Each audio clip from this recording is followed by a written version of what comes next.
Africa's energy needs are huge, but so is the scope for energy-poor nations to leapfrog straight to clean energy. For now, fossil fuels are still vital to power homes, factories, schools, hospitals, and overall economic growth.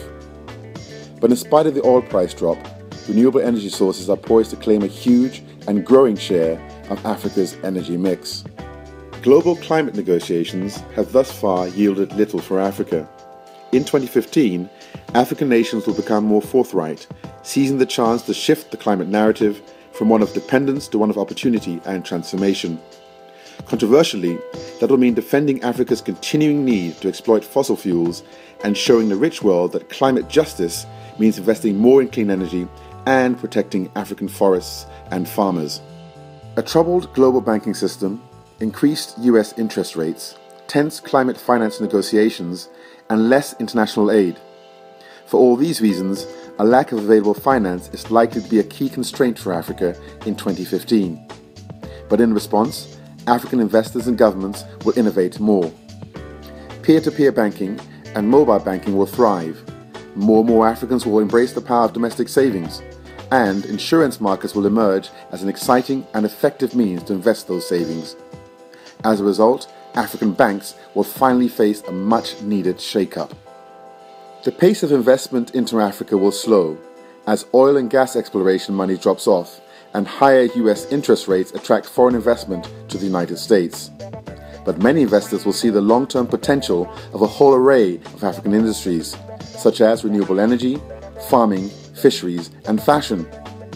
African leaders and their partners will recognize that they need to seize the chance now to attract foreign investment while this brief opportunity exists. Low oil prices will pose problems for many economies, including Nigeria and Angola, but will also provide opportunities for many to cut subsidies for fuel that have increased inequality.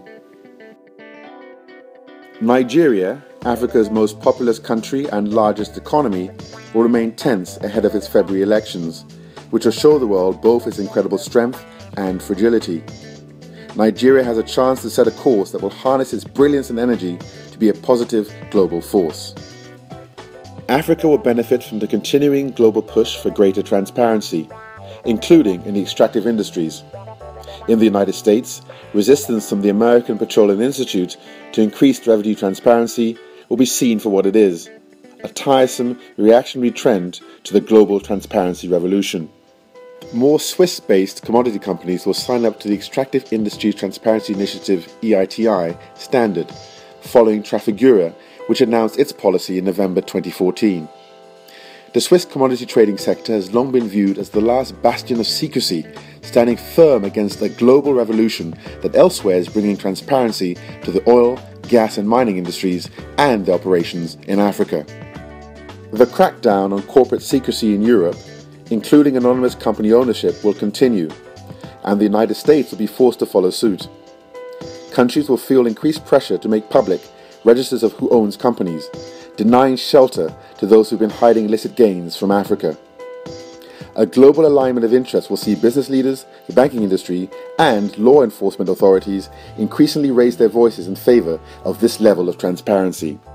Closer to home, some African nations will support the Port-State Measures Agreement, which needs 25 national ratifications before it enters into force.